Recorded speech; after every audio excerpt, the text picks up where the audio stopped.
the Bead shop in Nottingham.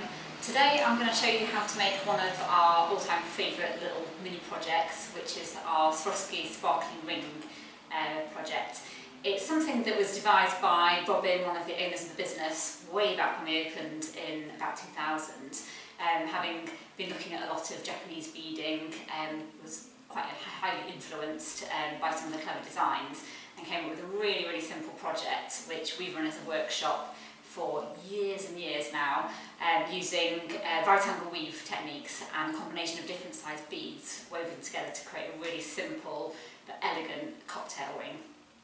We've taught it as workshops, which have been really popular over the years, and now we teach it quite a lot as a hen party, which goes down really well because everyone can choose what colours they really like, or if they're all going out afterwards, it's great to have something that they've made themselves, and it's a great way of introducing people to right angle weave and bead weaving in general. So let's get going. So this is a sparkly ring. So you can see it is quite sparkly. This one has been made in petrol 4mm pearls and 5mm blue zircon zillion beads here, and using size 11 seed beads. And as you can see, creates quite a dome effect on the top, so when you actually wear it as a ring, it really is quite effective and sparkly. And obviously, depending on what colours you use, you can create completely different effects, and in fact you could make one to match every single outfit you have. So I'm going to show you how to make these. So I'm going for the lovely new iridescent white pearls from Swarovski. They are a powdered finish white pearl with a really subtle iridescent sort of AB coating to them. This really doesn't do them justice, but the overall finished effect will be really nice. I'm teaming them with just some 5mm crystal AB, ultimate classic crystal there, nice and sparkly, and I'm using some pearl ivory pearl effect seed beads for the middle of the ring. So I'm using 0.25 Supple Max thread, which is clear, so you won't see through the beads when we get going, and I've just cut approximately 70 centimetres, which is more than enough to make a ring, but it's always better to have a little bit more than a little bit less. So we're going to get started. It's a really simple right angle weave process, so I'm going to start with one bead in the middle, which is a 4mm pearl. I'm going to let that sit down roughly in the centre of my thread there. On one side I'm going to pick up a small seed bead, so again these are size 11s, and then on the other side I'm going to pick up a 5mm zillion bead. I'm going to let those drop down so they sit next to the 4mm bead, one either side. Now we're going for a crossover bead, so I'm going to pick up one of the 4mm pearls. I tend to find whenever I'm doing a crossover bead or right angle weave, if I keep hold of both ends of the thread quite close, I can see where the thread's coming out of this bead here and go down in the opposite direction. If you try and thread it all the way back down to meet the other beads in the middle, it's a lot harder to then see which direction you should be going in with the second thread.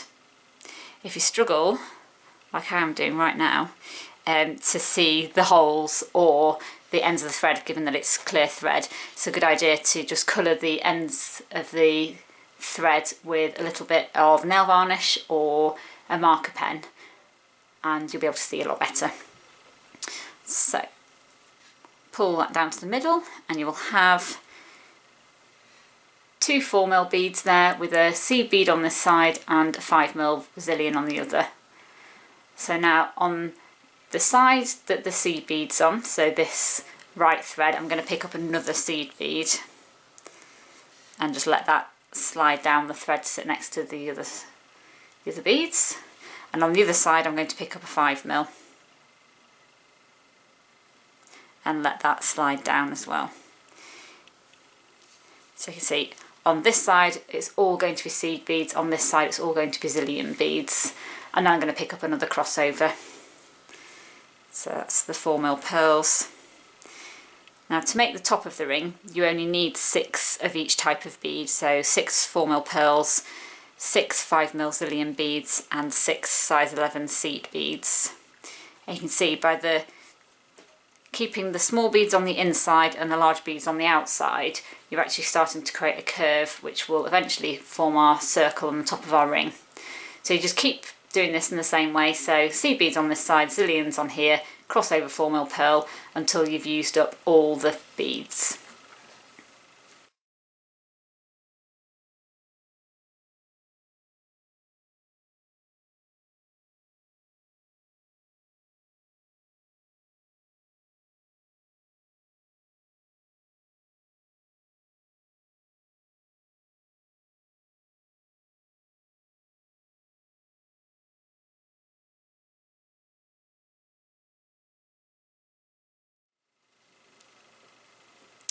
I've now picked up all of the beads, so there's 6 of each type here, but at the very end we end up with loose bits and we actually need to connect this all together.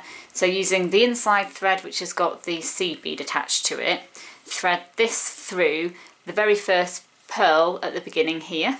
This is one that was sat in the middle of the thread, and from the inside out, so passing from next to the seed beads out to the circle, the outside of the circle, thread that one through, and then also thread through this last zillion bead that we've just added. So both threads will end up exiting the beads on the outside of the circle, and this zips everything together.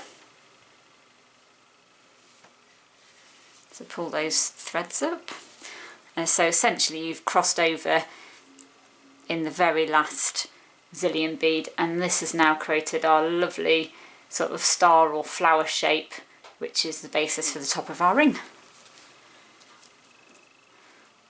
Okay, so now the decorative bit around the outside edge is adding little picots of 4 beads in between each of the zillion beads.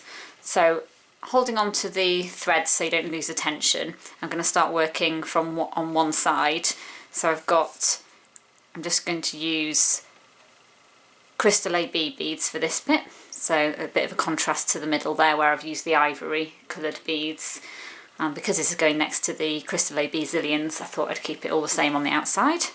So I'm just going to pick up 4 single size 11 seed beads. Let those drop down right next to the zillion bead, and then to create the picot you're going to create a loop, so a like little round shape, by going through just the first of the seed beads that you added and the next zillion bead in the outside ring. So when you pull that thread tight, what you end up with is creating a small little square, decorative square of beads on the outside edge. So I'll just zoom in on that for you. So here we go, this little square here is what we've just added, and then we're going to do the same thing all the way around in between. So I'm going to add 3 on this side and then use the other thread to add 3 on that side, and then we'll cross over in the opposite side of the ring. So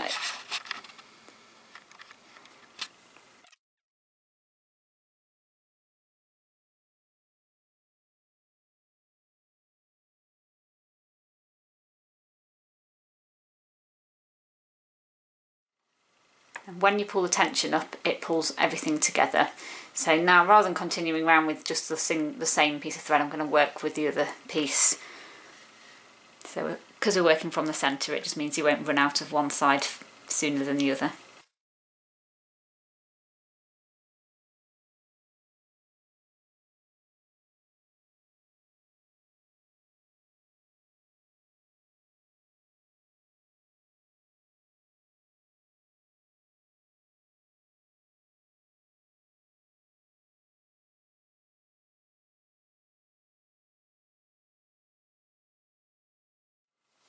So what we've ended up with is our threads both exiting out of the same zillion bead from the opposite side to where we started.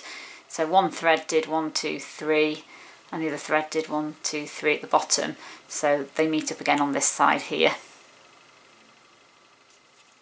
So that's the top of our ring formed, and by pulling up the threads when you're doing the picots and keeping the tension tight, that's what creates the lovely dome effect of the top of the ring.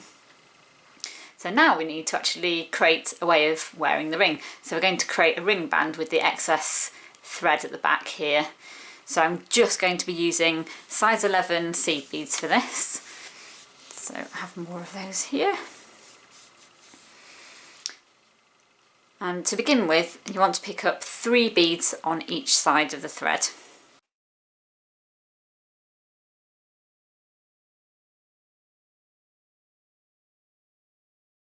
Followed by a crossover bead. So that's both threads going through the same bead in opposite directions. And when you pull those down, that will start the beginning of your ring band. So it just creates a starting point there. Okay, and then to create the rest of the ring, rather than picking up 3 beads on each side, just pick up 2 on each side followed by a crossover, and continue doing that until your band is almost the right size, and you can just keep trying around your finger to know when to stop.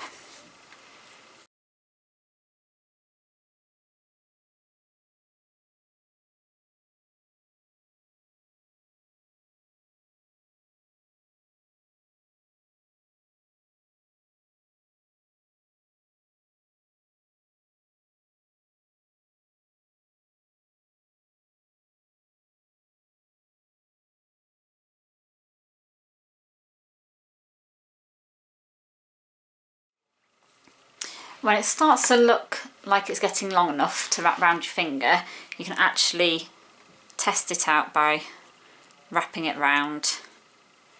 Give you an idea of how close you are.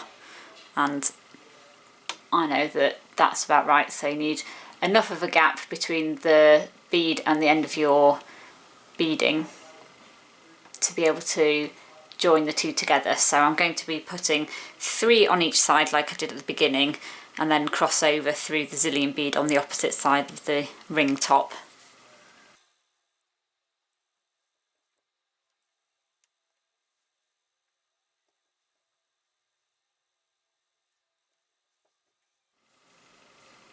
So once that's all in position, you can pull your threads tight, and that should line up.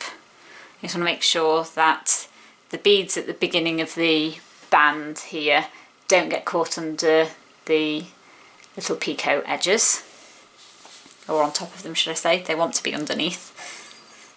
And here we have the finished ring. So we have 2 threads now that we need to fasten off. Now the best way to do this is to take the thread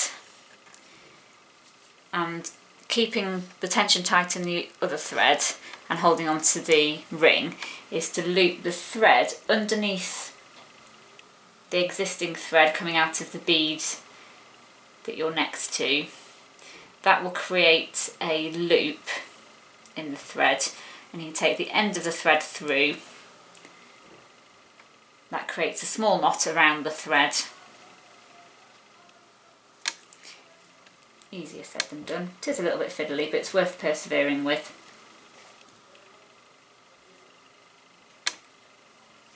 So that's the little loop it's created, and take your end through there and pull tight without losing the tension and the rest of the ring. So when you pull that tight, that secures one end. Turn the bracelet over and do exactly the same thing with the other end of thread.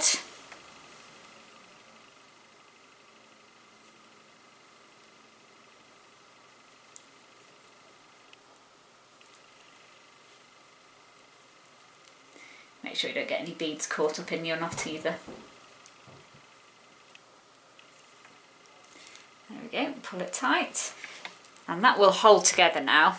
And then all you need to do to finish is to just weave these threads through a few of the beads and trim them off. Now some people, if you're confident with your knotting and you know that that's going to hold tight, great, go ahead, thread them through a few beads and trim them off. I know from teaching workshops a lot of people just don't have the confidence in their knots, or just for peace of mind would prefer to do extra knots. That's not a problem, and what you can do is weave the threads through round the outside edge until they meet up, so they're actually coming out of the same gap, and actually tie the two ends together and then weave them through a few more beads. It's entirely up to you, and sometimes peace of mind is worth more than you think with projects like this, because if you're constantly worried about, I'm going to wear this and it's going to drop to pieces, you're just not going to wear it, so you might as well put a few extra knots in. So that's that pretty much done.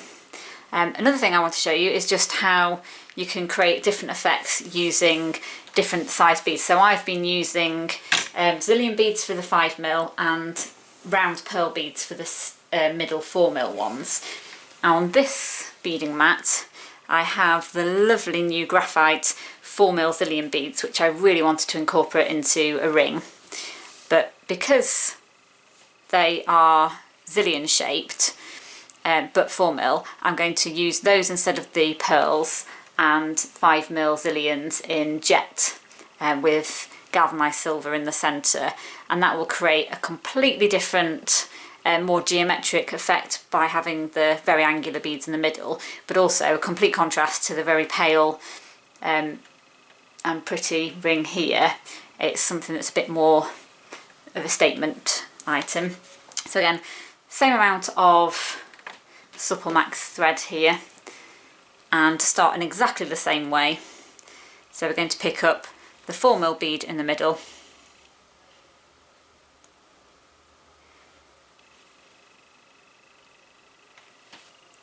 let that sit in the middle,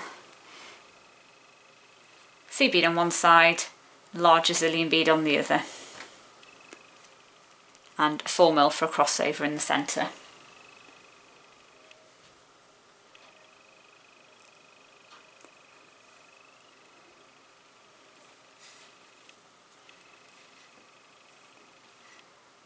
And you just keep on going exactly the same way as we did before. So all the seed beads in the centre on the same side and the larger beads on the outside.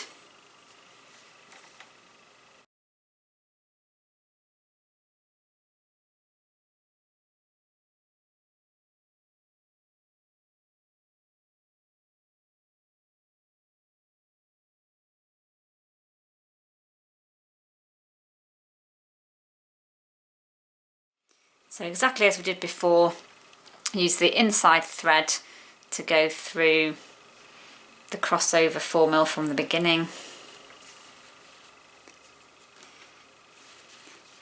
and then take that same thread through the larger zillion on the outside in the opposite way, and that brings everything together in a circle. So you can see straight away it's got slightly different look to it. It's much more angular, but I quite like that. And you would finish off in exactly the same way, so you'd have picot edges all the way around and the ring band in exactly the same way.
And there we have another one complete.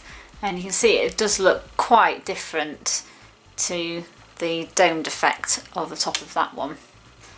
But both are very effective.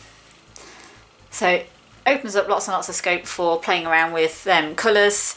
You could have them completely multicoloured, do lots of different layers. You can have the seed beads all different colours.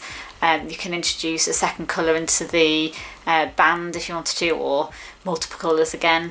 There's just, from a very simple pattern, a lot you could do with these, and they just look really effective. Yeah, so I hope you enjoy making them. As always, all the beads and everything will be listed underneath the video, and everything is available from the website, which is www.mailorder-beads.co.uk.